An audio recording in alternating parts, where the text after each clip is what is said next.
In a quiet corner of a small American town, an ordinary family faces a tragedy that will unravel the darkest secrets buried deep within their past. What begins with a single shocking discovery soon spirals into a web of lies, betrayals, and heartbreaking revelations. As the layers peel away, what will be left of the bonds that once held them together? Don't forget to like this video and subscribe to the channel. Let us know in the comments where you're watching from.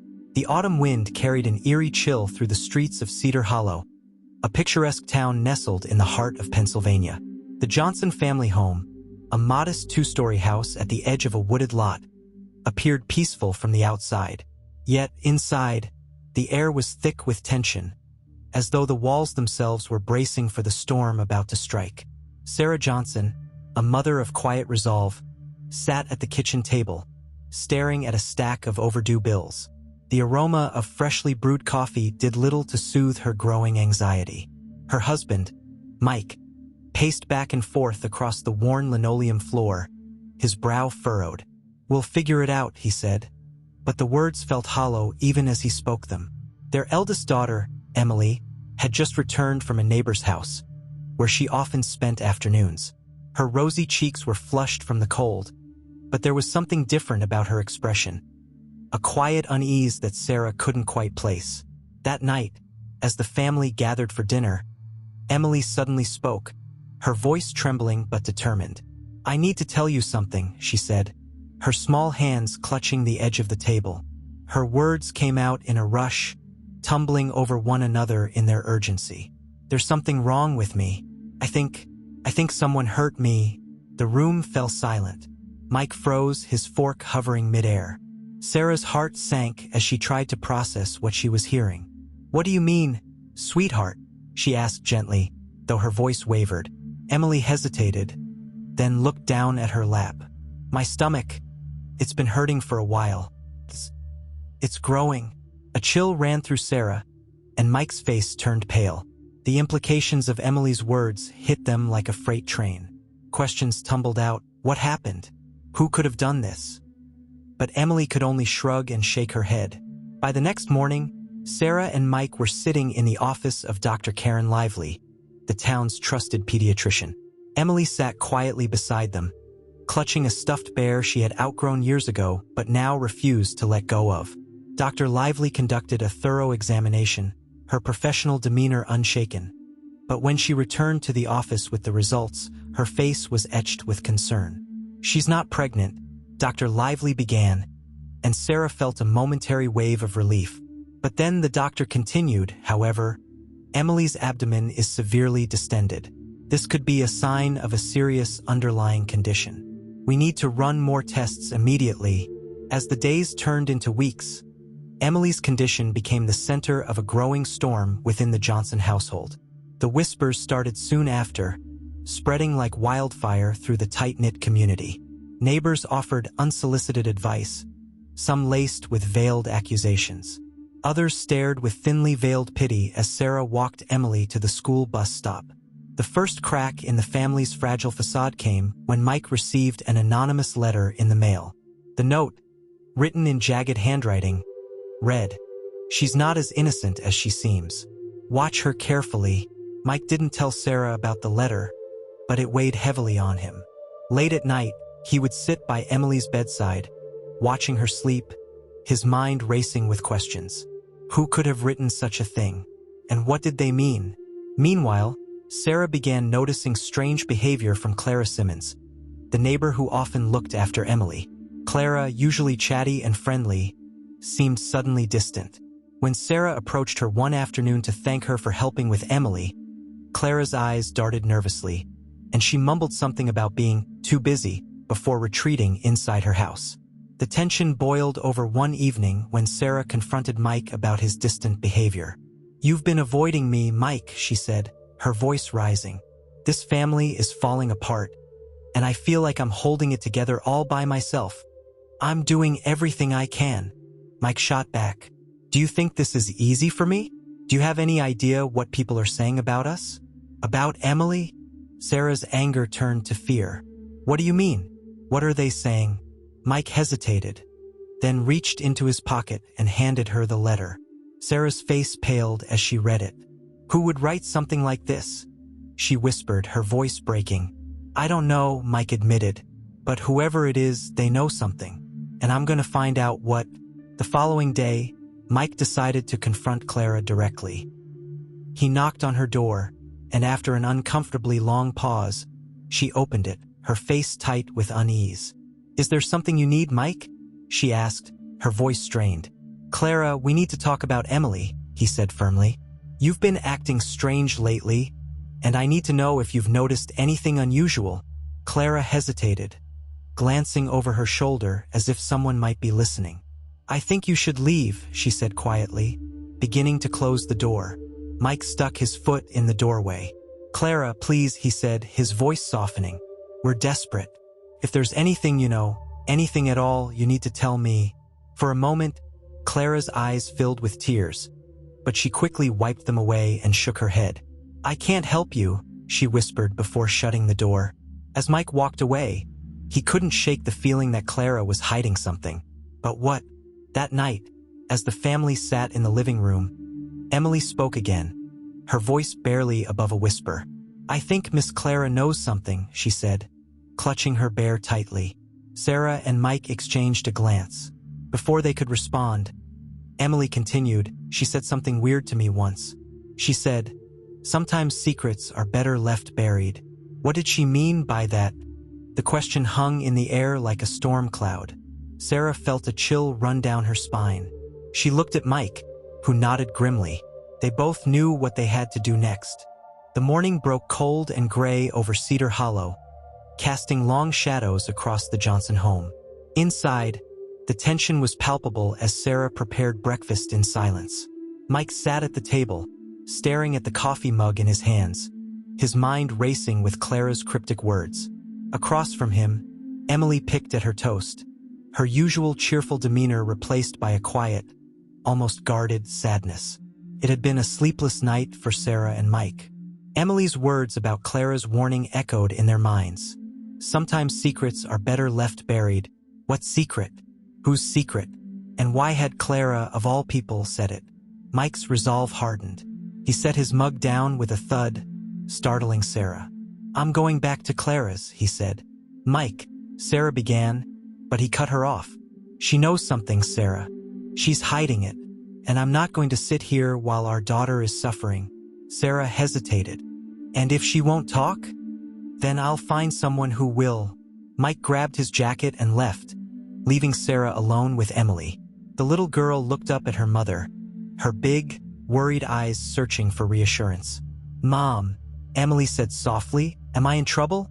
Sarah knelt beside her daughter, brushing a strand of hair from her face. No, sweetheart, none of this is your fault. We're just trying to understand what's happening so we can help you. But even as she said the words, Sarah felt a pang of guilt. The truth was, she didn't understand. And the deeper they dug, the more questions seemed to arise. At Clara's house, Mike knocked insistently on the door, his patience wearing thin. After a long pause, the door creaked open, revealing Clara's pale, drawn face. Mike, I told you. I'm not leaving until we talk, he interrupted, stepping forward until Clara had no choice but to let him in. Her living room was a cluttered mess, filled with piles of old newspapers and unopened mail. Clara motioned for Mike to sit, but he remained standing, his gaze fixed on her. What do you know about Emily? He demanded. Clara sighed, sinking into an armchair. It's not about Emily, she said finally. It's about your family. Mike frowned. What are you talking about? Clara hesitated, then leaned forward, her voice barely above a whisper. Your wife, Sarah. She's been keeping secrets from you. Mike's stomach dropped. What kind of secrets? Clara hesitated, then shook her head. I can't say more, but you need to ask her about her past. And about her family. Mike's jaw tightened. You're deflecting. This isn't about Sarah. This is about you, and whatever you're hiding about my daughter. Clara looked away, her hands trembling. I didn't want to get involved, she said softly. But someone warned me not to say anything. Someone who... A sudden loud knock on the door made them both jump. Clara's face went pale, and she motioned for Mike to stay quiet. She peeked through the curtains, then quickly turned back to him. "You need to leave. Now." "Clara, what's going on?" "Just go," she hissed, practically pushing him toward the back door. As Mike stepped outside, he caught a glimpse of a black sedan idling at the curb. Inside the car, a figure sat motionless, their face obscured by shadows. When Mike returned home, his mind was racing. He had more questions than ever, and Clara's vague warnings about Sarah only added to his unease. As he stepped inside, he found Sarah in the kitchen, her hands buried in soapy water as she scrubbed dishes with a ferocity that betrayed her own anxiety. "We need to talk," Mike said. Sarah turned, her expression wary. "What happened at Clara's?" "She says you're keeping secrets from me." The plate in Sarah's hand slipped, shattering against the sink. For a moment, neither of them spoke. Then Sarah turned to face him, her eyes filled with a mix of anger and fear. "What did she tell you?" "Not much," Mike admitted, "but enough to make me wonder what you're not telling me." Sarah took a deep breath, leaning against the counter for support. "There are things I haven't told you," she said finally. "Things I thought were better left in the past. But they have nothing to do with Emily." "Then tell me," Mike pressed. "Because right now, I don't know who to trust." Sarah hesitated, then nodded. "All right, but you're not going to like it." Meanwhile, Emily sat in her room, flipping through an old photo album. The pictures were faded, but she loved looking at them, especially the ones of her grandparents who had passed away when she was very young. As she turned the pages, something slipped out from between the photos. It was an old, yellowed envelope with her grandmother's name scrawled across the front. Curious, Emily opened it and found a handwritten letter inside. The words were faint but legible, and as she read them, her eyes widened in shock. The letter hinted at a family rift, a long-buried betrayal that had driven Sarah's parents to cut ties with someone close to them. The final lines of the letter sent a chill down Emily's spine. "Some things are too dangerous to dig up. Let the past stay buried, for everyone's sake." Emily ran downstairs, clutching the letter.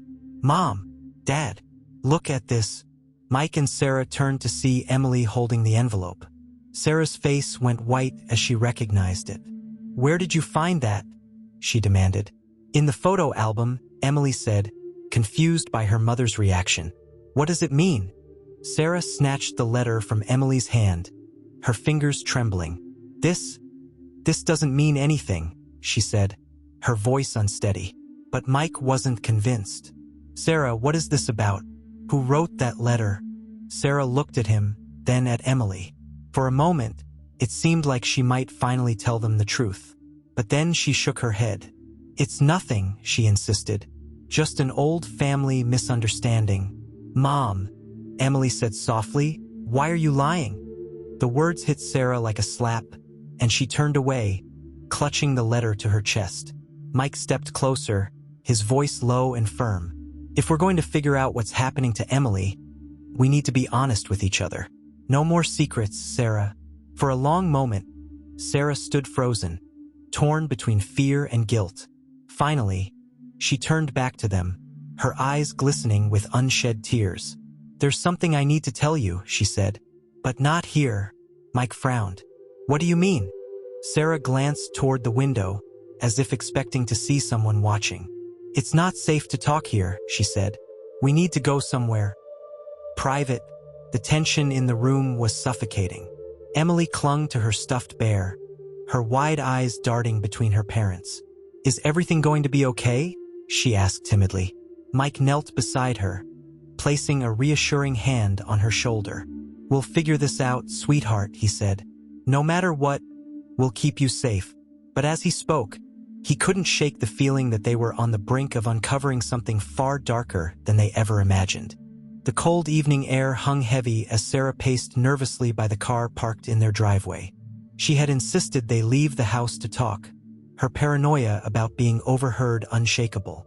Mike stood by the driver's side, his arms crossed, his frustration palpable. Emily sat quietly in the back seat, clutching her stuffed bear. "Are you going to tell me what's going on?"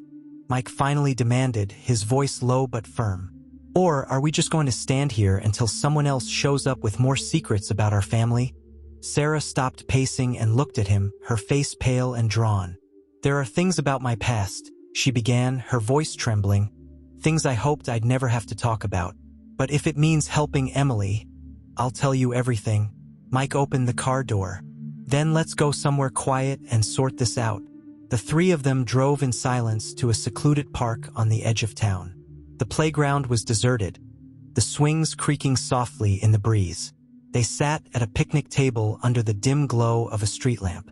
Sarah's hands were shaking as she pulled the old letter from her pocket, smoothing it out on the table. This letter, she began, her voice barely above a whisper, was written by my mother. It's about my brother, Ethan. Mike's brow furrowed. Your brother? I thought you said he passed away years ago. I didn't lie, Sarah said quickly. He's gone. But not in the way you think. She paused, gathering her thoughts. Ethan and I were close when we were young, but as we grew older, he changed. He became obsessed with the idea that our family had wronged him somehow. He claimed that my parents had hidden something from him, something that should have been his. Mike frowned. What does this have to do with Emily? I don't know yet, Sarah admitted, but I do know that Ethan blamed my mother for everything. When she wrote this letter, she was warning me to stay away from him. She said he was dangerous. Emily's small voice broke the silence. But why would he hurt me? Sarah turned to her daughter, her eyes filling with tears. I don't know, sweetheart. I don't even know if Ethan has anything to do with what's happening to you. But when Clara said I was keeping secrets, I thought of him, and now I can't stop wondering if he's somehow involved. Mike leaned forward, his expression grim. So you think Ethan might be back? After all these years? It's possible, Sarah said, but I don't know where he is or what he might want. Mike rubbed a hand over his face, his frustration mounting. We can't keep going in circles like this. We need answers, and we need to figure out what Clara knows. The next morning, Mike drove back to Clara's house, determined to confront her again. But when he arrived, the house was eerily quiet. The curtains were drawn, and the yard was overgrown, as if no one had been there in weeks. He knocked on the door, but there was no response. Clara, he called, peering through the front window. Inside, the living room looked just as cluttered as before, but something felt off. A cup of coffee sat on the table, the liquid inside untouched and cold.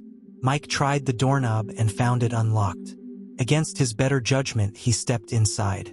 The air was stale, carrying a faint metallic smell that made his stomach churn. Clara, he called again, his voice echoing through the empty house. He moved through the rooms cautiously, his heart pounding. In the kitchen, he found a stack of unopened mail and a phone left on the counter. But it was the note taped to the refrigerator that caught his attention. In shaky handwriting, it read, "They're watching. Don't trust anyone. Not even Sarah." Mike's blood ran cold.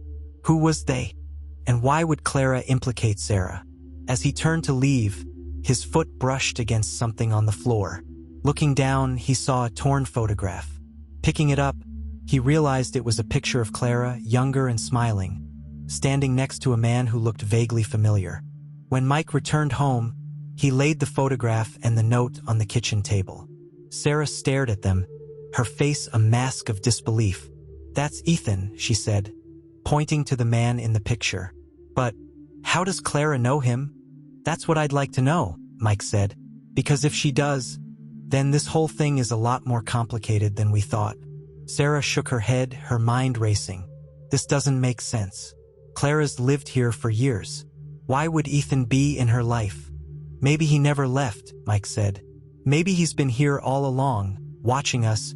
Emily, who had been listening quietly, spoke up. "Mom, what if he's mad at you? What if he's trying to hurt us because of what happened before?" Sarah's eyes filled with tears. "I don't know, Emily, but I promise we'll figure this out. We'll keep you safe." The following days were a blur of tension and unanswered questions. Mike tried to track down Clara, but she seemed to have vanished. Sarah delved deeper into her family's past, searching for any clue that might explain Ethan's motives. Meanwhile, Emily's condition worsened. Her stomach pain grew more severe, and her energy dwindled. One afternoon, while Sarah was sorting through an old box of family documents, she found something that made her heart stop. It was a deed to a property on the outskirts of Cedar Hollow land that had once belonged to her parents. Scribbled in the margin was a name she hadn't seen in years. Ethan. "What is this?" Mike asked when she showed him the document. "It's the land my parents sold years ago," Sarah explained. But Ethan always believed it was his by right. He thought they cheated him out of it. Mike frowned. "Do you think he's still holding a grudge over this?" "It's possible," Sarah said. "If he really is back, and if he's been working with Clara." She trailed off, her mind racing. Mike's jaw tightened. "Then we need to find out what's on that land." That evening, the Johnsons drove out to the property listed on the deed. It was a remote, overgrown plot of land surrounded by dense woods. As they stepped out of the car, the air was thick with an unsettling silence. "Stay close," Mike said, keeping Emily between him and Sarah. They made their way through the underbrush, following a faint trail. Eventually, they came to a clearing where an old, dilapidated cabin stood. The windows were boarded up, and the door hung crookedly on its hinges. "This is it," Sarah said, her voice barely above a whisper. Mike approached the cabin cautiously, his flashlight cutting through the gloom. He pushed the door open, and the creak echoed like a gunshot. Inside, the air was musty and damp. Cobwebs clung to the corners, and the floor was littered with debris. As they searched the cabin, Sarah found an old journal tucked beneath a pile of rotting wood. The cover was cracked and faded, but the handwriting inside was unmistakable. "It's Ethan's," she said, her hands trembling as she flipped through the pages. The entries were fragmented, filled with angry ramblings about betrayal and revenge. One passage caught Sarah's eye. "They took everything from me, but I'll make them pay. Starting with her." Sarah's breath caught in her throat. "He was talking about me," she whispered. Mike placed a reassuring hand on her shoulder. "We'll get to the bottom of this," he said. But as they turned to leave, Emily pointed to something on the floor. "What's that?" she asked. It was a trapdoor partially obscured by debris. Mike hesitated, then pulled it open, revealing a dark staircase leading into the ground. "What's down there?" Sarah asked, her voice trembling. Mike shone his flashlight into the darkness. Only one way to find out. The air beneath the trapdoor was heavy and damp, carrying the faint, earthy scent of decay. The staircase leading down was narrow, its wood creaking under Mike's weight as he descended cautiously. Sarah and Emily stood at the top, their faces pale and uncertain, the beam of Mike's flashlight barely illuminating the void below. "Stay up there for now," Mike called back, his voice echoing faintly. "I'll check it out." "No," Sarah said, her voice trembling but resolute. "We're in this together." Emily gripped her mother's hand tightly, and they began to follow. As they descended, the darkness seemed to close in around them, the faint light from the open trapdoor above growing smaller with each step. At the bottom, they found themselves in a small, cramped cellar. The walls were rough stone, covered in patches of moss, and the floor was damp dirt. Scattered across the room were rusted tools, broken crates, and a small wooden table. On the table lay a stack of old papers, yellowed and brittle with age. Mike picked one up and held it under the flashlight. "These are property records," he said, his brow furrowing as he scanned the faded writing. "It looks like this land was transferred to someone else years ago. But the name, it's crossed out." Sarah leaned closer, her heart pounding. "Why would someone cross it out?" Before Mike could answer, Emily pointed to a corner of the cellar. "What's that?" They turned to see a large, rusted trunk partially buried in the dirt.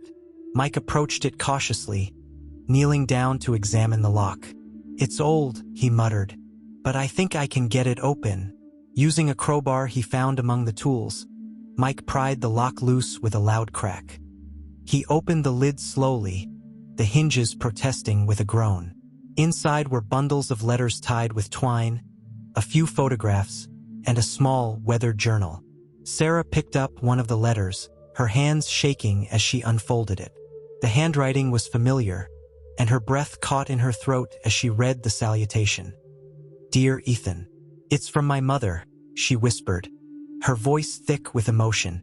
Mike handed her the flashlight so she could read. The letter was filled with apologies and regret, referencing a decision Sarah's parents had made long ago to protect their family. The details were vague, but the tone was clear. Ethan had been wronged, and he had never forgiven them for it. "This is why he left," Sarah said, her voice breaking. "This is why he hated us." Emily picked up one of the photographs, her wide eyes scanning the faces. "Mom, who is this?" she asked, pointing to a man in the background. Sarah took the photograph and froze. The man was Ethan, but his expression was unfamiliar, cold, and calculating. Standing next to him was a younger version of Clara Simmons. "Clara knew Ethan," Sarah said, her voice trembling. "She's been involved this whole time." Mike frowned. "But why? What could she possibly gain from this?" Before anyone could speculate further, the sound of footsteps echoed above them. All three froze, their eyes darting toward the trapdoor. The beam of light from the opening was suddenly blocked by a shadowy figure. "Who's there?" Mike called, his voice firm despite the fear creeping into his chest. There was no response, only the creak of floorboards as the figure moved. Mike gestured for Sarah and Emily to stay quiet, then crept up the stairs. At the top, he pushed the trapdoor open cautiously and peered into the cabin. It was empty, but the front door hung ajar, swaying slightly in the breeze. "Whoever it was, they're gone," he said, motioning for Sarah and Emily to follow. But as they emerged into the cabin, they noticed something chilling. A piece of paper pinned to the door with a rusty nail.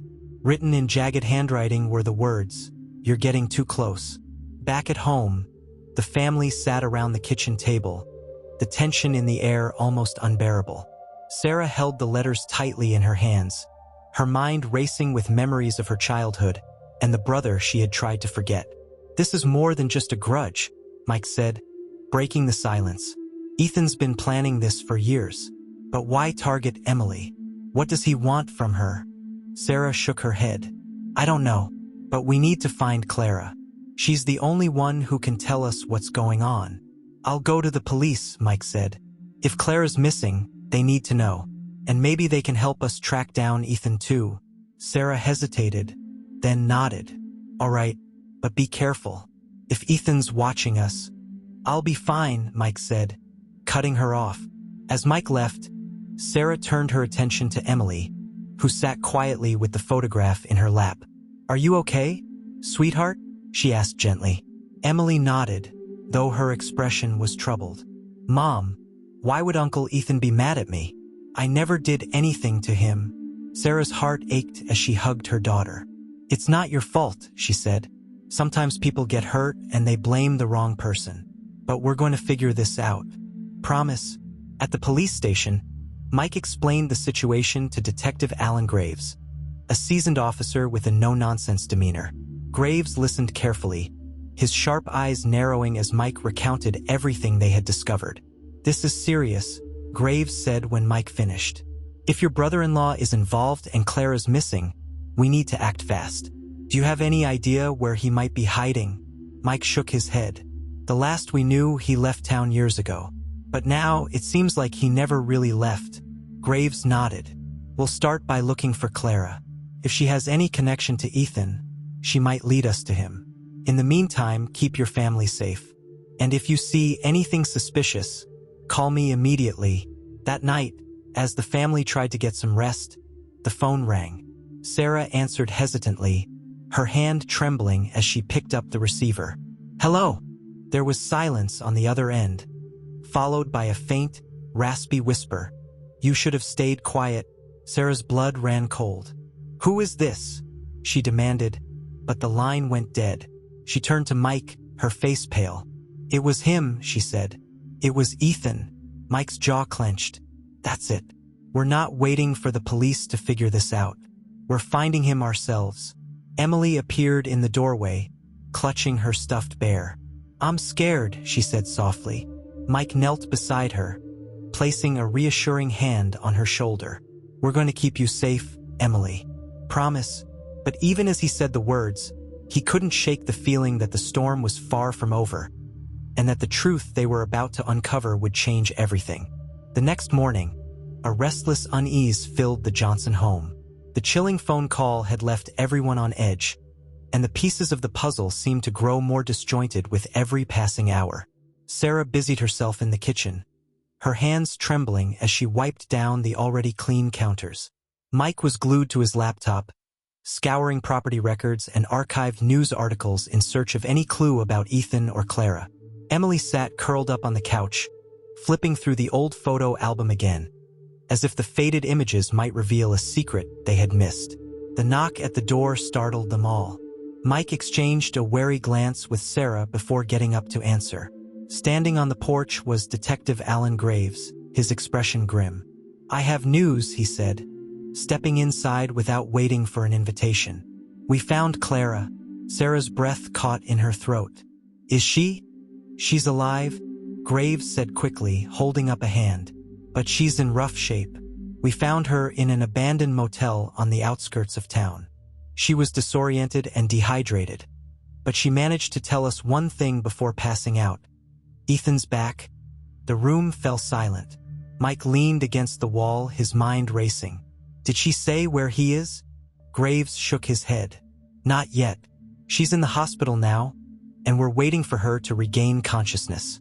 But from the looks of it, she's been living in fear for a long time. Whatever she knows, it's big." Sarah sat down heavily, her hands clutching the edge of the table.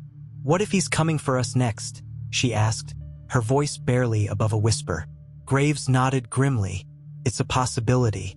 That's why I'm stationing an officer outside your house for the time being. In the meantime, I need you to think.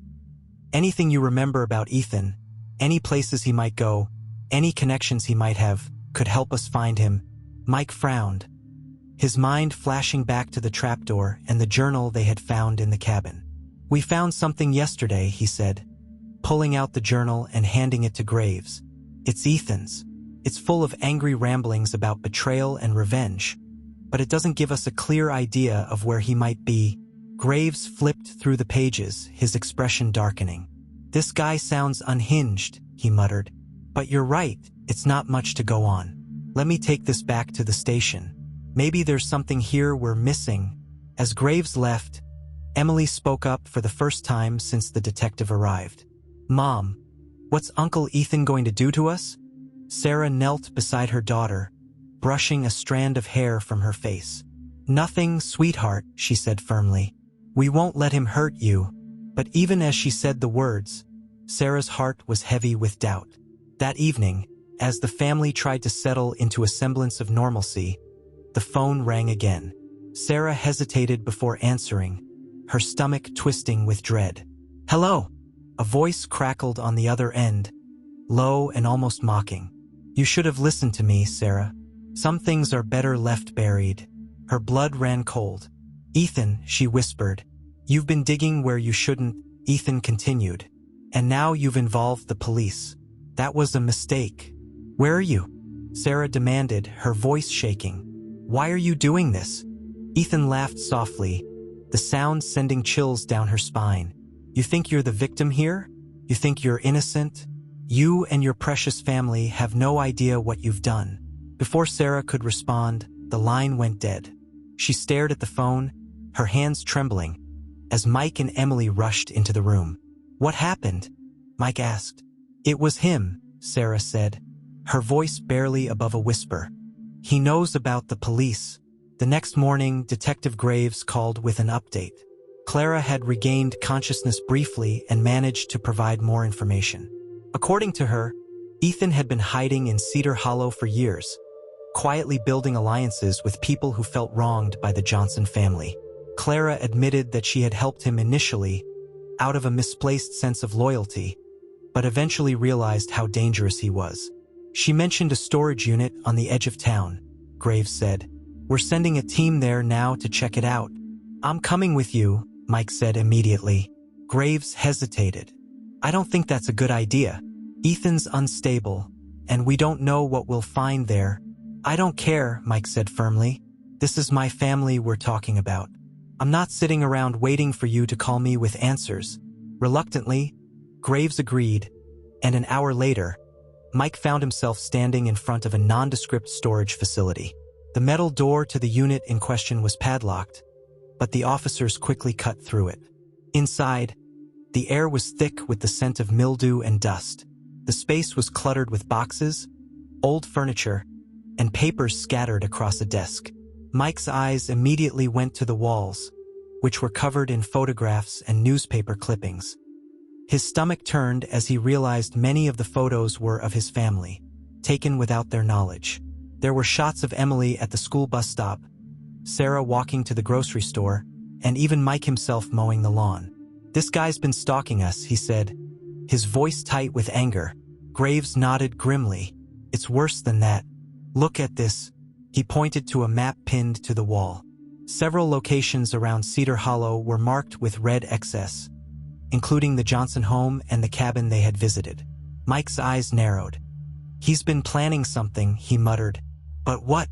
As the officers continued to search the storage unit, one of them called out, "Detective, you need to see this." Graves and Mike rushed over to where the officer was holding a file folder. Inside were documents that revealed the truth about the land Sarah's parents had sold years ago. "They didn't just sell it," Mike said, his voice heavy with realization. "They forced Ethan out. He was living there, and they took it from him." Graves frowned. That would explain his anger. But it doesn't explain why he's targeting Emily specifically. Mike's mind raced. "There's something else we're missing," he said. "Something bigger." That night, back at home, Sarah sat with the letters they had found in the cabin, reading them over and over, searching for answers. Emily sat beside her, her small hand resting on her mother's arm.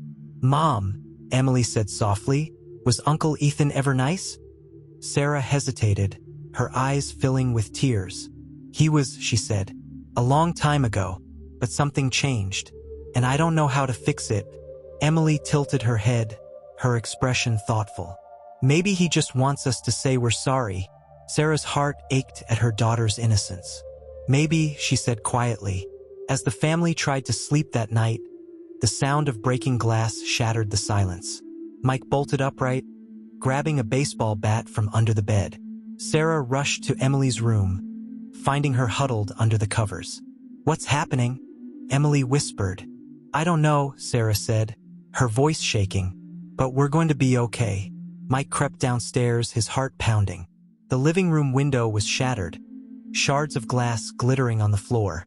A brick lay among the debris, and tied to it was a piece of paper. Unfolding it, Mike read the words scrawled in jagged handwriting. "This is your last warning. Stop digging or you'll regret it." His hands tightened around the bat as he looked out into the darkness. "Enough is enough," he muttered. The tension in the Johnson household had reached a breaking point. The shattered window was no longer just a warning. It was a declaration of war. Mike spent the rest of the night boarding it up, every hammer strike punctuated by his growing frustration and fear. Sarah sat with Emily in her room, trying to comfort her, but Emily's wide eyes and trembling hands betrayed her terror. As dawn broke, the family gathered in the kitchen. The events of the previous night had left them shaken but resolute. They knew they couldn't wait for the police to catch up. Ethan was out there, and his actions were escalating. "We have to figure out what he wants," Mike said, his voice firm. "If we don't, he's just going to keep coming after us." Sarah nodded, though her face was pale. "I've been going through the letters again," she said. "There's something about the way my mother wrote to Ethan. It's like she knew this would happen." "What do you mean?" Mike asked. Sarah held up one of the letters, pointing to a passage. "I'm sorry for the choices we made, but we did what we thought was best for the family. I only hope you can find it in your heart to forgive us someday." "It's vague," Sarah continued, "but it sounds like whatever my parents did. They believed it was necessary." Mike frowned. Maybe Graves found something at the storage unit that ties this all together. Before Sarah could respond, there was a knock at the door. They froze, the tension thick in the air. Mike grabbed the baseball bat he'd left by the couch and approached cautiously. "It's me," came Detective Graves' voice from the other side. Mike opened the door to find Graves standing there, his expression grim. "We need to talk," Graves said, stepping inside. In the living room, Graves spread out the evidence they'd gathered from Ethan's storage unit. Among the photographs, maps, and journal entries, one piece stood out: a torn letter written by Sarah's father. "It was crumpled up in the corner of the unit," Graves explained. "It's incomplete, but it gives us a clearer picture of what might have happened." Sarah read the letter aloud, her voice trembling. "Ethan, I know you'll never forgive us, but we had no choice. The land deal wasn't what we wanted, it was what we had to do. You were too young to understand, but we couldn't let you stay there. It wasn't safe. None of us were safe." The letter ended abruptly, the rest of the page missing. "What does he mean by it wasn't safe?" Mike asked, his brow furrowed. Graves shook his head. "We don't know, but whatever happened back then, it seems to have pushed Ethan over the edge. He's been stewing in resentment for decades." Sarah's hands clenched into fists. "If they thought they were protecting us, why didn't they tell me? Why keep it a secret?" "Maybe they were trying to protect you from the truth," Graves said. "But whatever it was, Ethan clearly blames your family for ruining his life." Emily, who had been listening quietly, spoke up. "Maybe he just wants it back. The land, Graves glanced at her, his expression softening.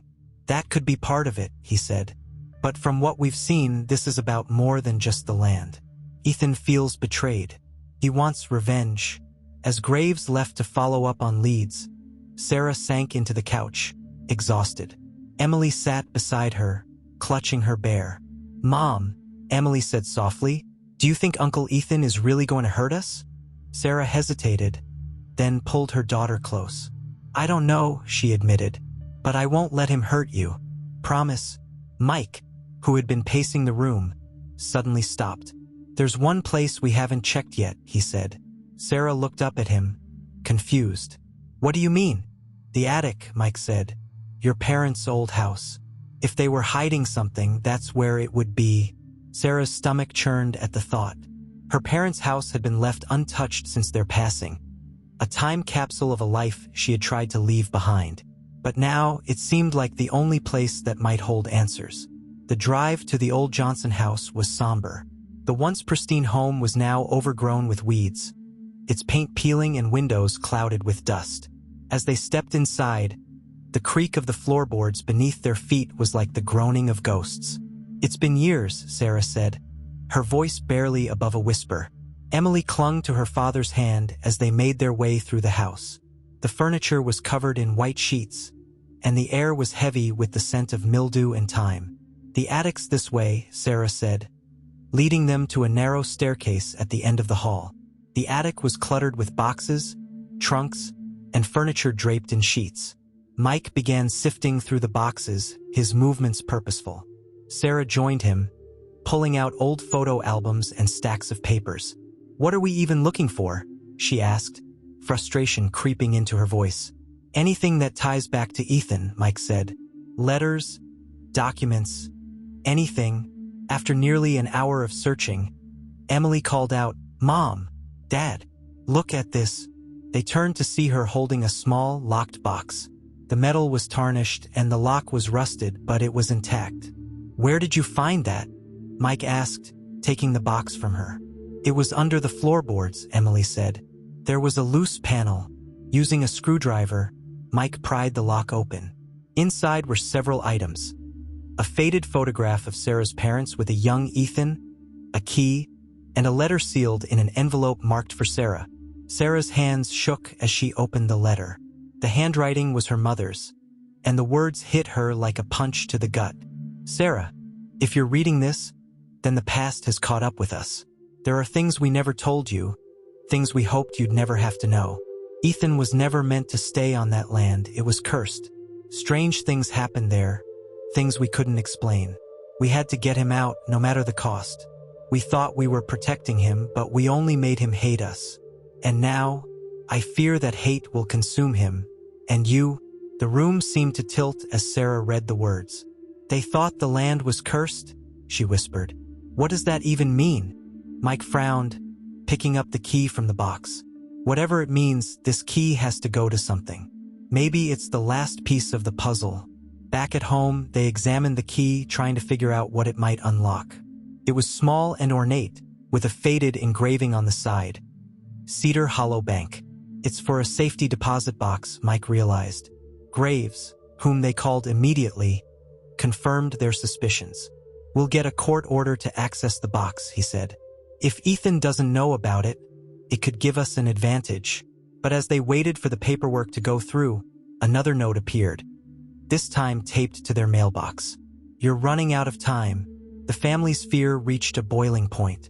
Ethan was watching them, staying one step ahead at every turn. Whatever was in that safety deposit box had to hold the key to ending this nightmare.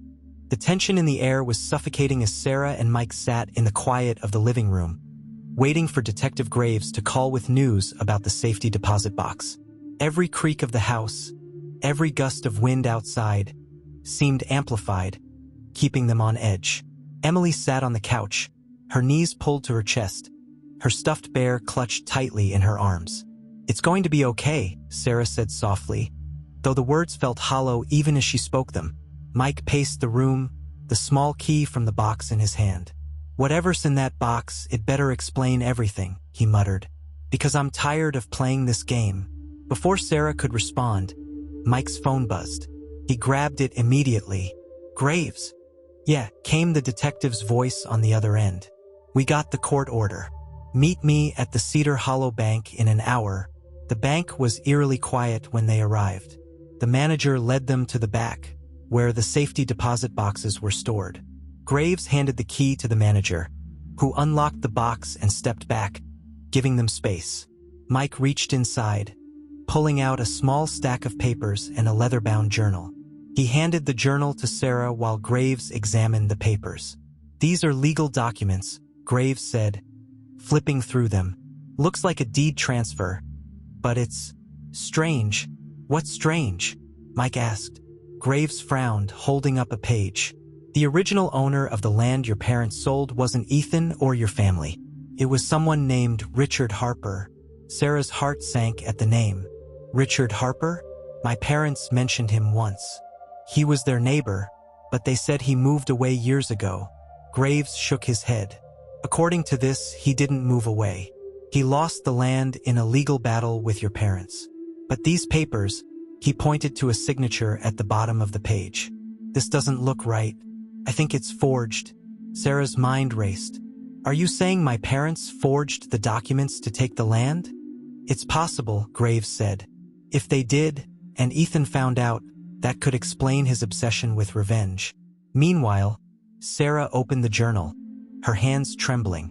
Inside were handwritten notes, maps, and a series of cryptic entries. One caught her attention immediately. The land is poisoned. It was never meant to be lived on. The Harpers knew this, but they didn't care.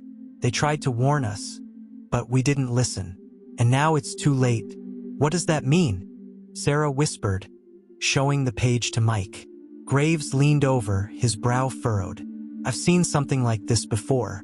There are places, especially rural ones, where industrial waste or chemical spills have poisoned the land.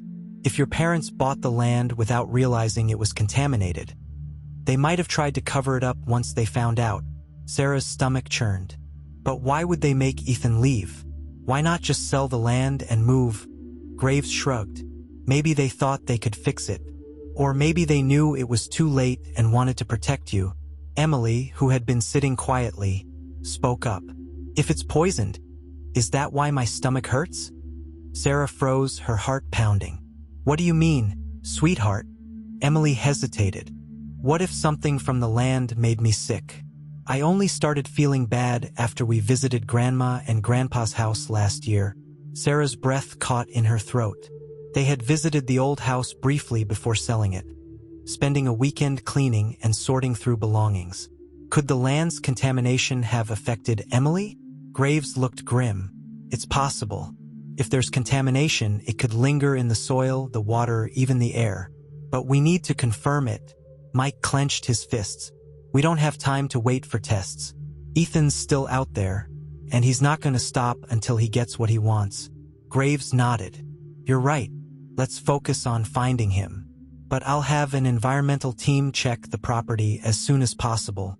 As they left the bank, Sarah couldn't shake the weight of guilt pressing on her. If her parents had lied, if they had stolen the land and poisoned it, then everything Ethan had done, no matter how cruel, was rooted in a truth she hadn't been prepared to face. "Do you think Ethan's sick too?" Emily asked from the back seat. Sarah glanced at her daughter in the rearview mirror. "I don't know, sweetheart, but we're going to figure this out." That night, another note appeared, this time slipped under their front door. The handwriting was jagged, almost frantic. "You're closer than you think, but you'll regret it when you know the truth." Mike crumpled the note in his fist. "He's taunting us," he said, his voice tight with anger. "He knows we're onto him." Sarah sat down at the kitchen table, the journal open in front of her. "We're missing something," she said. "Something important. The way my mother wrote about Richard Harper, the way Ethan wrote about the land, it's like they were both afraid of it." "Why?" Mike shook his head. "If Graves is right, and the land was poisoned, that could explain it. But why forge the documents?" Sarah pressed. "Why go to such lengths to keep the land if it was dangerous?" Emily spoke up quietly. "Maybe they thought they could fix it." Sarah frowned, considering the possibility. "Maybe," she said. "But if that's true, then they must have left something behind. Something that explains what really happened." The next morning, they returned to the cabin on the property. The trapdoor in the floor still gaped open, leading down to the cellar where they had found Ethan's trunk. This time, they searched every corner of the space, determined to find answers. In the far corner, behind a stack of rotting crates, Sarah found a hidden compartment in the wall. Inside was a rusted lockbox, its hinges stiff with age. Mike pried it open, revealing a bundle of papers and a small vial of clear liquid. "What is this?" Sarah asked, holding up the vial. Graves, who had accompanied them this time, examined it carefully. "Could be anything," he said, "but we'll have it tested." The papers were letters between Sarah's parents and Richard Harper. As Sarah read through them, the full truth began to emerge. Harper had sold the land to Sarah's parents under false pretenses, knowing it was contaminated. When they discovered the truth, they confronted him, but Harper threatened to expose them for trespassing on the property years earlier. Desperate to protect their reputation, Sarah's parents forged documents to take full ownership of the land, effectively cutting Harper out. But Harper hadn't given up. He had warned them that the land was cursed, that it would bring nothing but suffering. When Ethan began showing signs of illness as a teenager, Sarah's parents panicked and sent him away, fearing the contamination had already affected him. "They thought they were protecting us," Sarah said, her voice breaking, "but they just made everything worse." Graves looked grim. Ethan must have found out the truth. And if he's been exposed to the contamination all these years, it could explain his behavior. Mike clenched his fists. "So what now? Do we just wait for him to show up again?" Graves shook his head. "No, we used this to draw him out." That night, they placed an ad in the local paper, addressed directly to Ethan.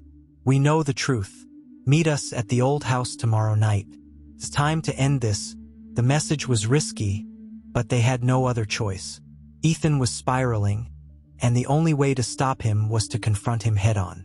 As they waited for the fateful meeting, Sarah couldn't shake the feeling that they were on the brink of uncovering something even darker. The cold wind whistled through the trees as the Johnson family arrived at Sarah's parents' old house that evening. The plan was simple: draw Ethan out, confront him, and finally put an end to the torment that had haunted their family for decades. But as they stood outside the decaying structure, illuminated only by the weak beam of a flashlight, the enormity of what they were about to face weighed heavily on them. Detective Graves and 2 officers were stationed nearby, their unmarked car hidden behind a thicket of trees. Graves had insisted on being present, knowing the situation could spiral out of control. "Stay alert," Graves had warned Mike earlier. "Ethan's unpredictable, and if he's desperate, there's no telling what he might do." Now, standing on the creaking porch, Sarah turned to Mike, her face pale but resolute. "Are we doing the right thing?" she whispered. Mike placed a reassuring hand on her shoulder. We don't have a choice. He needs to know that we're not running anymore. Emily clung to her mother's hand, her wide eyes darting nervously around the darkened yard. Do you think he's really going to come? She asked softly. Sarah knelt beside her daughter, brushing a strand of hair from her face. I don't know, sweetheart, she said. But no matter what happens, we're going to keep you safe. The waiting was unbearable. The minutes stretched into hours as they sat in the dimly lit living room of the house. The walls, once adorned with family photos and cheerful wallpaper, now felt like they were closing in, the weight of memories pressing down on Sarah. Every creak of the floorboards, every rustle of the wind outside, set their nerves on edge. Emily had fallen asleep on the couch, her bear tucked tightly under her arm, while Sarah and Mike sat across from each other at the dining table, the tension between them unspoken. Do you think he'll forgive us? Sarah asked suddenly, breaking the silence. Mike looked at her, his brow furrowed. Ethan, after everything he's done? Sarah shook her head. Not us, my parents. They're the ones who lied to him, who drove him away. Maybe if they just told the truth. Her voice trailed off, and she sighed heavily. Mike reached across the table, taking her hand. We can't change what they did, he said. But we can end this tonight. For Emily. For all of us.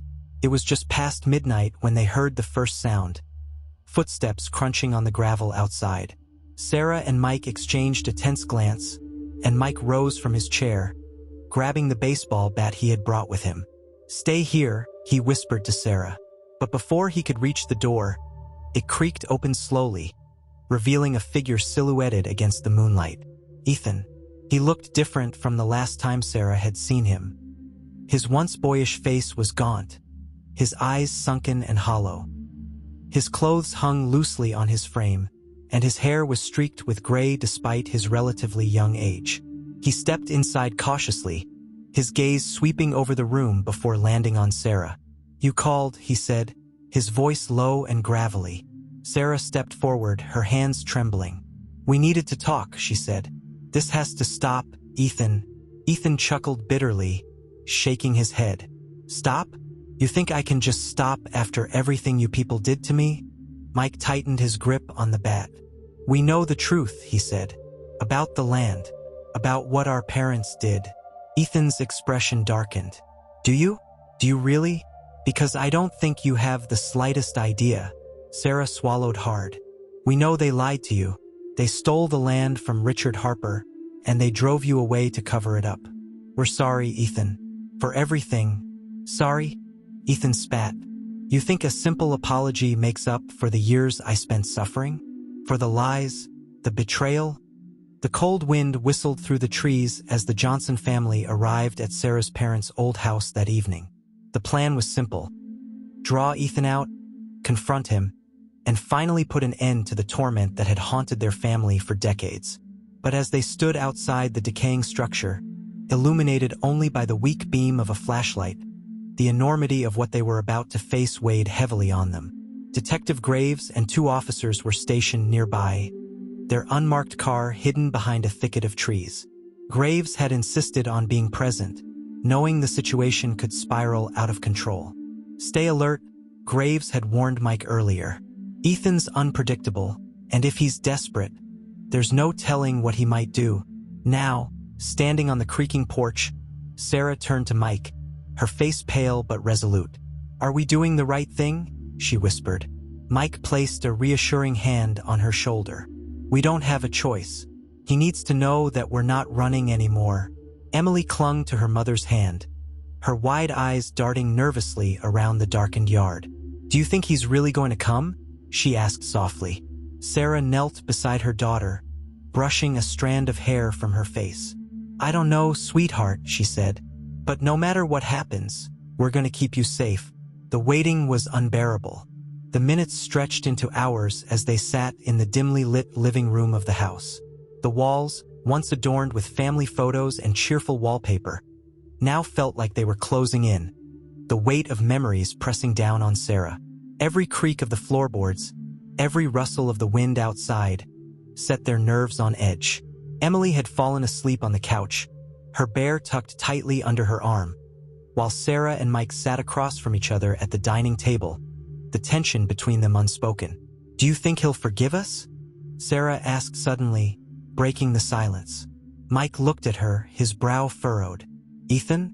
After everything he's done?" Sarah shook her head. "Not us. My parents. They're the ones who lied to him, who drove him away. Maybe if they just told the truth." Her voice trailed off, and she sighed heavily. Mike reached across the table, taking her hand. "We can't change what they did," he said. "But we can end this tonight. For Emily. For all of us." It was just past midnight when they heard the first sound. Footsteps crunching on the gravel outside. Sarah and Mike exchanged a tense glance, and Mike rose from his chair, grabbing the baseball bat he had brought with him. "Stay here," he whispered to Sarah. But before he could reach the door, it creaked open slowly, revealing a figure silhouetted against the moonlight. Ethan. He looked different from the last time Sarah had seen him. His once boyish face was gaunt, his eyes sunken and hollow. His clothes hung loosely on his frame, and his hair was streaked with gray despite his relatively young age. He stepped inside cautiously, his gaze sweeping over the room before landing on Sarah. "You called," he said, his voice low and gravelly. Sarah stepped forward, her hands trembling. "We needed to talk," she said. "This has to stop, Ethan." Ethan chuckled bitterly, shaking his head. "Stop? You think I can just stop after everything you people did to me?" Mike tightened his grip on the bat. "We know the truth," he said. "About the land. About what our parents did." Ethan's expression darkened. "Do you? Do you really? Because I don't think you have the slightest idea." Sarah swallowed hard. "We know they lied to you. They stole the land from Richard Harper, and they drove you away to cover it up. We're sorry, Ethan. For everything." "Sorry?" Ethan spat. "You think a simple apology makes up for the years I spent suffering? For the lies? The betrayal?" Sarah took a step closer. "Ethan, please. You're my brother. We can fix this. But we need to understand why you're doing this. Why go after Emily?" At the mention of Emily, Ethan's expression softened slightly. He glanced toward the couch where the little girl still slept, then looked back at Sarah. "I didn't want to hurt her," he said quietly. "I never wanted to hurt her. But you needed to see the truth." "What truth?" Mike demanded. Ethan's eyes narrowed. "The truth about what's buried beneath this house." The words hung in the air like a curse. Mike and Sarah exchanged a bewildered glance, while Ethan turned and motioned for them to follow him. "This isn't just about the land," Ethan said, his voice cold. "It's about what your parents were willing to do to keep it." He led them to the basement, a place Sarah had avoided for years. The stairs creaked ominously as they descended, and the air grew colder with each step. At the bottom, Ethan pointed to a section of the dirt floor. "Dig," he said. Mike hesitated. "What are we supposed to find?" "Dig," Ethan repeated, his voice sharp. With no other choice, Mike grabbed a rusted shovel leaning against the wall and began to dig. The earth was compact and heavy, but after a few minutes, the shovel struck something hard. "What is it?" Sarah asked, her voice trembling. Mike knelt down, brushing away the dirt with his hands. As the object came into view, Sarah's breath caught in her throat. It was a rusted metal container, about the size of a small chest. Ethan's face was unreadable as Mike pried it open. Inside were papers, photographs, and a small vial of liquid, identical to the one they had found in the cabin. Sarah picked up one of the photographs, her hands shaking. It showed her parents standing with Richard Harper in front of the house. But there was something else in the background, an industrial barrel partially buried in the ground. "What is this?" Sarah demanded, looking at Ethan. "Proof," he said simply. "Proof of what?" Mike asked, his voice rising. Ethan gestured to the vial. "Your parents didn't just steal the land from Harper. They made a deal with him to bury toxic waste here. That's why the land was poisoned. That's why I got sick." Sarah's legs gave out, and she sank to the floor. "No," she whispered. "That can't be true." Ethan crouched beside her, his voice soft but cold. "They knew it wasn't safe, Sarah. They knew, and they didn't care. They thought they could hide it, but Harper threatened to expose them. That's why they forged the documents. To shut him up. Mike looked at the papers in the chest, his face pale. And you've been trying to expose this? Ethan nodded. It's the only way to make them pay for what they did to me. To all of us. Sarah's mind raced as the pieces fell into place. The poisoned land. The forged documents. Ethan's illness. Emily's mysterious symptoms. It all came back to the sins of her parents. But Emily, Sarah's voice broke. She's innocent in all of this. Ethan's face softened again. I know, he said quietly. I never wanted to hurt her. But she's proof that the poison is still here, still affecting people. And if the truth doesn't come out, more people will suffer. Above them, the sound of footsteps echoed through the house. Graves appeared at the top of the stairs, his gun drawn. Everything all right down here? He called. Ethan raised his hands, a bitter smile on his face. It's over, he said. You got what you wanted. Mike gestured to the chest. We found this. Proves everything. Graves nodded grimly. Good. Let's get it to the station. As they ascended the stairs, Ethan turned to Sarah one last time. I never wanted to be your enemy, he said. But you had to know the truth. Sarah's eyes filled with tears. I'm sorry, Ethan. For everything. Ethan didn't respond. He simply walked past her. His shoulders slumped, as if the weight of the past had finally crushed him. Later that night, as the family sat together in the living room, the enormity of what they had uncovered began to sink in. The truth had shattered their illusions, but it had also brought a sense of closure. For the first time in years, Sarah felt like she could breathe. The morning after Ethan's confrontation was gray and somber, as though the world itself was mourning the revelations unearthed in the Johnson family's past. Detective Graves had taken the rusted chest and its damning contents to the police station, where an investigation was already underway. Still, the house felt heavy with the weight of everything left unsaid. Sarah sat at the kitchen table, staring at the fading sunlight filtering through the curtains. Her mind raced with memories of her parents, their laughter, their kindness, their unwavering love. How could those same people have done something so monstrous? Mike entered the room quietly, a mug of coffee in his hand. He placed it in front of Sarah before sitting across from her. You didn't sleep, he said, more a statement than a question. How could I? Sarah replied, her voice hollow. Every time I close my eyes, I see them. I hear Ethan's voice. I think about what Emily's been through. All because of something they did. Mike reached across the table, placing his hand over hers. We didn't know. You didn't know. That doesn't make it better, Sarah said sharply, pulling her hand away. Ethan was right. They thought they were protecting me, but all they did was destroy him. And now Emily's paying for it, too. Before Mike could respond, Emily shuffled into the room.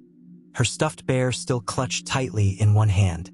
She looked small and fragile, her usual bright energy replaced with a quiet sadness. Mom, she asked hesitantly. Sarah immediately softened, pulling Emily into her lap. What is it, sweetheart? Is Uncle Ethan going to be okay? Sarah exchanged a glance with Mike, unsure how to answer. I hope so, she said finally. He's been through a lot, but now that the truth is coming out, maybe he can finally find some peace. Emily nodded, though she didn't seem convinced. I hope so too, she said softly. Later that day, Detective Graves called to give them an update. The investigation is moving quickly, he said. We've already confirmed that the land was used to bury hazardous waste, and we've traced it back to a company that Harper worked for in the 1980s. It's clear your parents were complicit in covering it up, but it looks like they were under a lot of pressure. Pressure from who? Mike asked. Graves hesitated. Harper was working with some powerful people. People who didn't want the contamination to come to light. Your parents were probably afraid of what would happen to them if they refused to cooperate. Sarah felt a chill run down her spine. So they forged the documents to protect themselves, she said. Graves sighed. It looks that way, but that doesn't excuse what they did. The contamination on that land is serious. It's going to take years to clean up. And Ethan? Mike asked. We're keeping an eye on him, Graves said. He's cooperating for now, but he's clearly not well. Whatever happened to him on that land? It's taken a toll. That night, as Sarah tucked Emily into bed, her daughter looked up at her with wide, searching eyes. "Mom," Emily said softly, "do you think Grandma and Grandpa were bad people?" Sarah's heart ached at the question. "I don't know," she admitted. "I think they made bad choices. But I also think they loved us very much, and they thought they were doing the right thing. Even if they weren't." Emily nodded slowly, her little hands clutching the bear tighter. "I don't want Uncle Ethan to be mad anymore," she said. "I want him to be happy." "So do I." "Sweetheart," Sarah said, brushing a strand of hair from Emily's face. "So do I." The following morning, a call from Graves brought a new complication. "We've uncovered more records," he said. "Harper wasn't just burying waste on your family's land. He was using the property as a dumping ground for illegal chemicals from multiple companies. Your parents knew about it, but they didn't realize how widespread it was until it was too late." Mike's jaw tightened.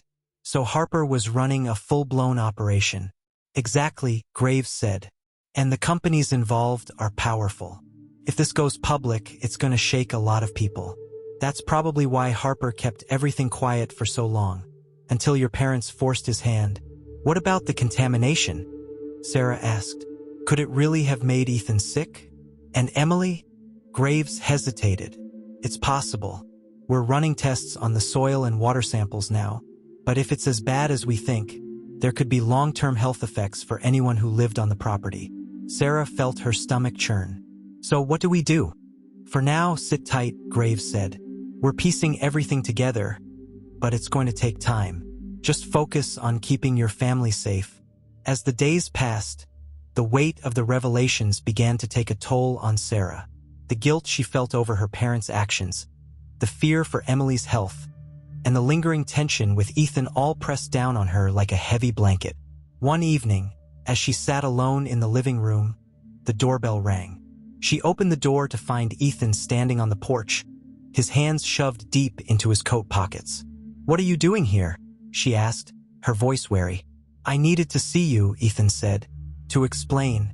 Sarah hesitated, then stepped aside to let him in. Ethan stood awkwardly in the living room, his eyes scanning the familiar space. "It's been a long time," he said. "The house looks the same." "Why are you here, Ethan?" Sarah asked, her voice sharper than she intended. Ethan turned to face her, his expression serious. "Because I need you to understand. I didn't want it to come to this. I didn't want to hurt you or Emily or anyone. But they left me no choice." "They?" Sarah repeated, frowning. "The people Harper was working for," Ethan said. "They ruined my life, Sarah. They poisoned me just like they poisoned that land. And your parents, they let it happen. They didn't fight back. They didn't protect me." Sarah's chest tightened. "Maybe they were scared," she said. "Maybe they didn't know how to fight back." Ethan shook his head. "They had a choice," he said bitterly. "And they chose themselves." Sarah felt tears welling in her eyes. "I'm sorry, Ethan," she said. "I'm so sorry for everything you went through. But this has to stop. We can't change the past. All we can do is try to fix the damage." Ethan's expression softened slightly, but his eyes were still haunted. "I just wanted you to know the truth," he said. "That's all I ever wanted. And now we do," Sarah said. "So what happens next?" Ethan hesitated, then turned toward the door. "That's up to you," he said quietly. "But if you want to make things right, you'll need to do more than just say you're sorry." As Ethan left, Sarah felt a strange mix of emotions. Relief, sadness, and a renewed determination to make things right. She didn't know how they would fix the mess her parents had left behind, but she knew they had to try. The truth was out now, and there was no going back. The morning air was heavy with the promise of rain as Sarah sat by the kitchen window, her fingers curled around a mug of tea that had long gone cold. The events of the past weeks had been a relentless tide of revelations, fear, and guilt. Yet, for the first time, Sarah felt a flicker of hope. The truth was out, and Ethan's words the previous night had planted a seed in her mind. Fixing the damage wouldn't be easy, but it was the only way forward. Mike entered the kitchen, the dark circles under his eyes a testament to his own sleepless night. "Graves called," he said. pulling a chair up beside her. The soil tests came back. The contamination levels are worse than they thought. The land's completely poisoned. Sarah nodded slowly, her gaze distant. I keep thinking about what Ethan said, she murmured, about how they left him no choice. Maybe he was right.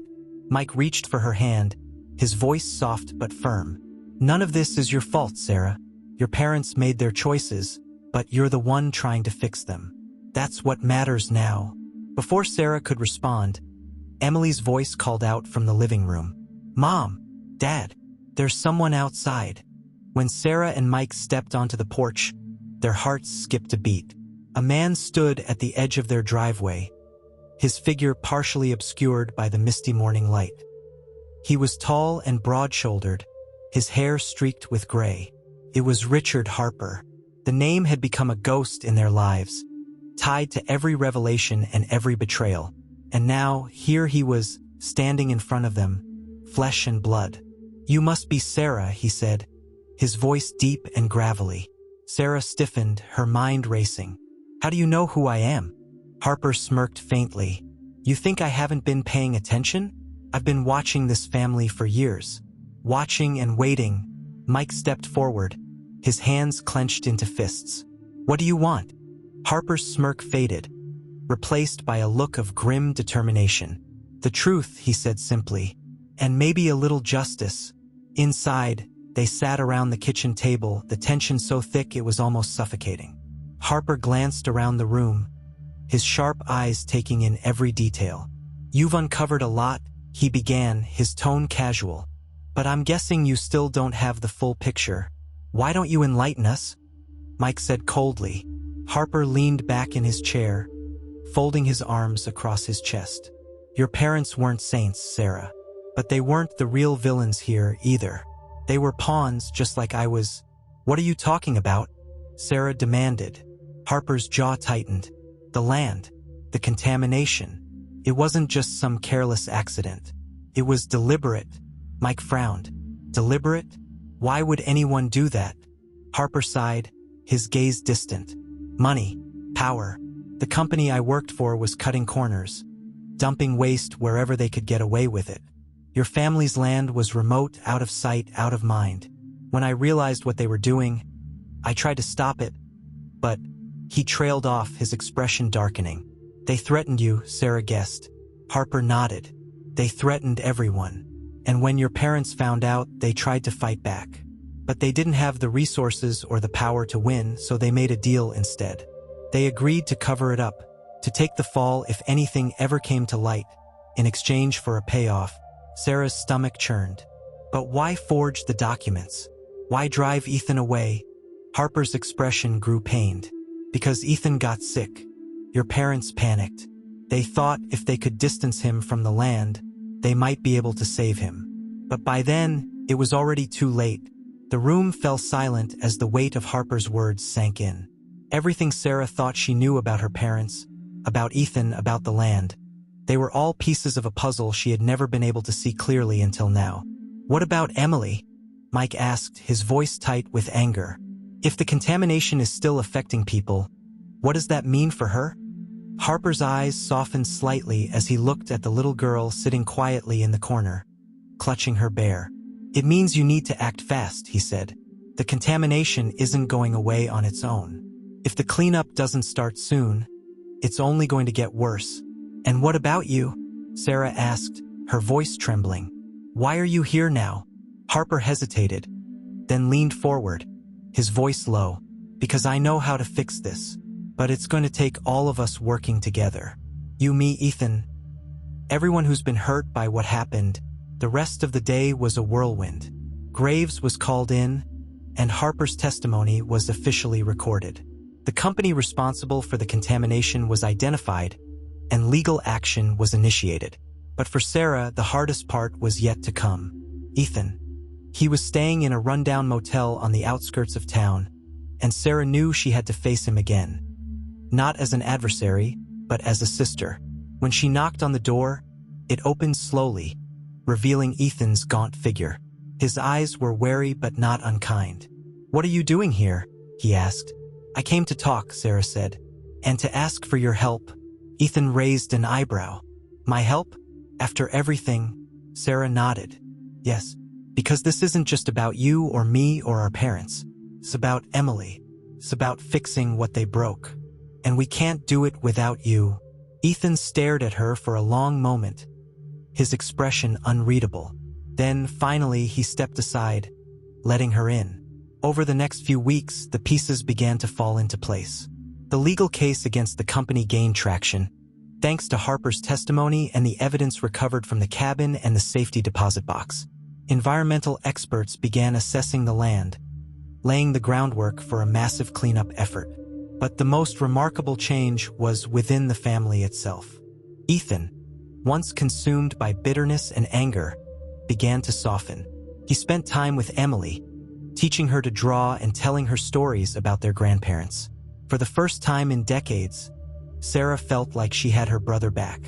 As for Sarah and Mike, their marriage grew stronger in the face of adversity. The lies and secrets of the past no longer held power over them. Instead, they were united by their determination to build a better future for Emily. One evening, as the family sat together in the living room, Emily climbed onto Ethan's lap, her wide eyes filled with curiosity. "Uncle Ethan," she said, "are you happy now?" Ethan smiled, a genuine warmth lighting up his face. "Getting there, kiddo," he said. "Getting there." Sarah watched them, her heart swelling with gratitude. The road ahead wouldn't be easy, but for the first time, she felt like they were moving forward, together. And that, she realized, was the redemption her family had been searching for all along.